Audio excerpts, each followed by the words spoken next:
राजपथ पर संघर्ष करो, हम तुम्हारे साथ हैं। दोस्तों, मैं दीवारें, इमारतें या बड़े बंगले या हवेली से नहीं कह रहा हूं, बस मैं ये कह रहा हूं कि मुझे बसा लीजिए, अपने दिलों में रख लीजिएगा। मुझे अपना छोटा सा घर दे देना, मैं यहीं बसना चाहता हूं, मुझे बसा लीजिए। और मैं वादा करता हूं कि अगर इस मालिक ने चाहा तो मैं आपके बीच में आपकी समस्याओं के लिए लड़ूंगा। मेरे भाई यहां पर बहुत मजबूत लोग हैं, मैं इनके साथ में कंधे से कंधा मिलाकर हम मिलजुल कर उस लड़ाई को जीतेंगे।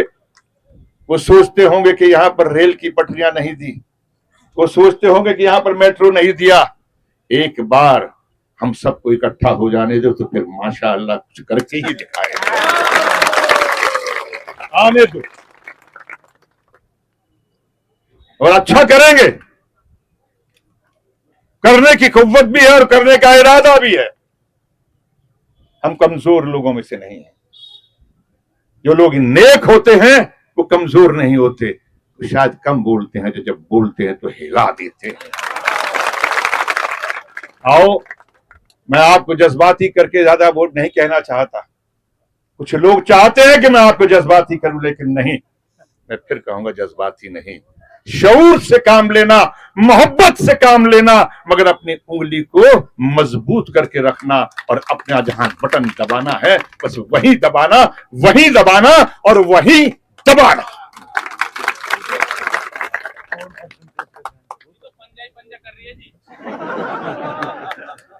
भैया, पंजा बहुत मुबारक होता है, बहुत मुकद्दस होता है या नहीं होता? हर जगह ये पंजा मुकद्दस है, मुबारक है। बस इस पंजे का ख्याल रखना, धर्म कोई भी हो, मजहब कोई भी हो, पंजा हमेशा आपके सिर पर रहता है। दुआओं में याद रखना। और बस यही कहूंगा कि आने वाले कल में, ये कल हम सबका हो, इसकी कोशिश करना। बिरयानी उस दिन कम खाना रात को, ताकि जल्दी सुबह उठ जाओ, लाइन में लग के वोट दे आओ और घर पे कह देना कि चूल्हा बर्तन बाद में करना, पहले वोट डाल लो, फिर गर्मी हो जाएगी, वोट डल जाए, फिर आके खाना वाना बनाना। और सुबह सुबह थोड़ा सा भाई, थोड़ा नाश्ता वाश्ता बाद में कर लेना। बहुत बहुत शुक्रिया। हंसते खेलते रहो, ऐसे ही तशरीफ फरमा मेरे बुजुर्ग हजरात, नौजवान साथियों, मेरी माताओं, बहनों, खवातीनों, हजरात, और इस प्रोग्राम के रूहे रवां हमारे लीडर और इस मंच पर बैठे हुए तमाम कांग्रेस पार्टी और इंडिया अलायंस के अहदेदार, सबसे पहले शुरुआत करता हूं जो मेरे भाई भी हैं, अगर ये कह सकूं तो मैं भी इनका बड़ा भाई हूं।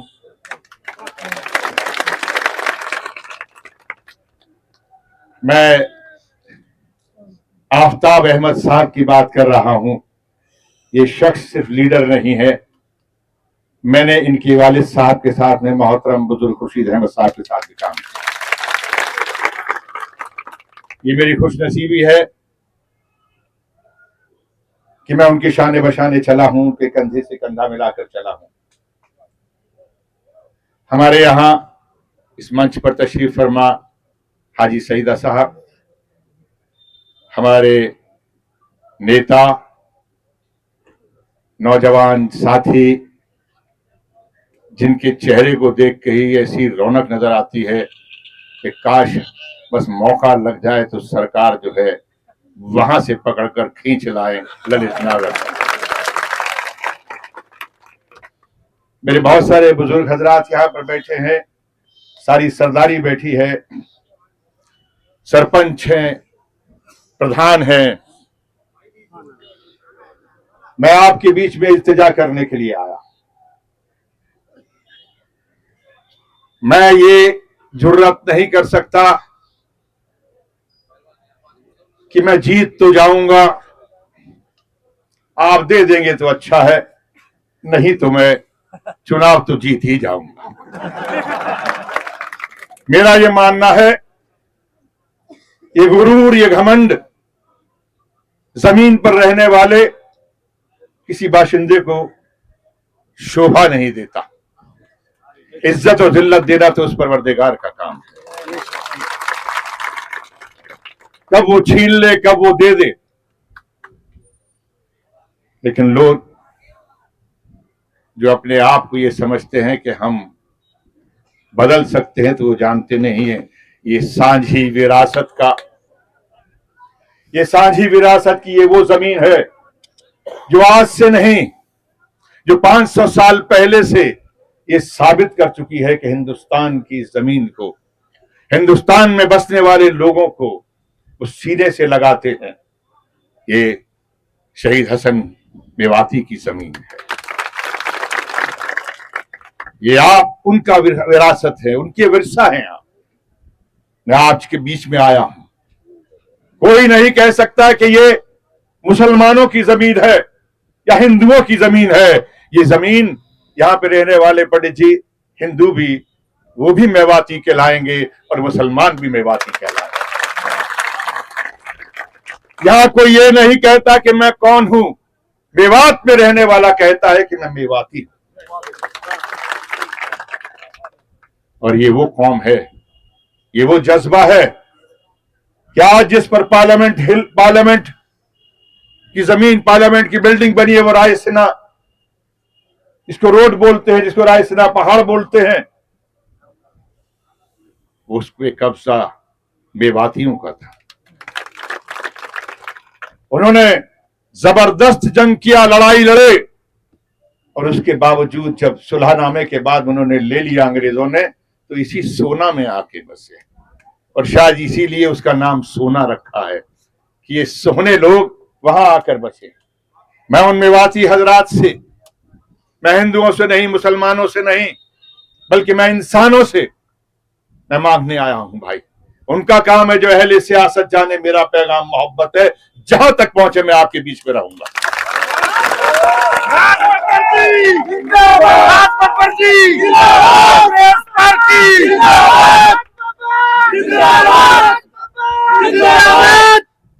जीत और हार मेरे हाथ में नहीं है।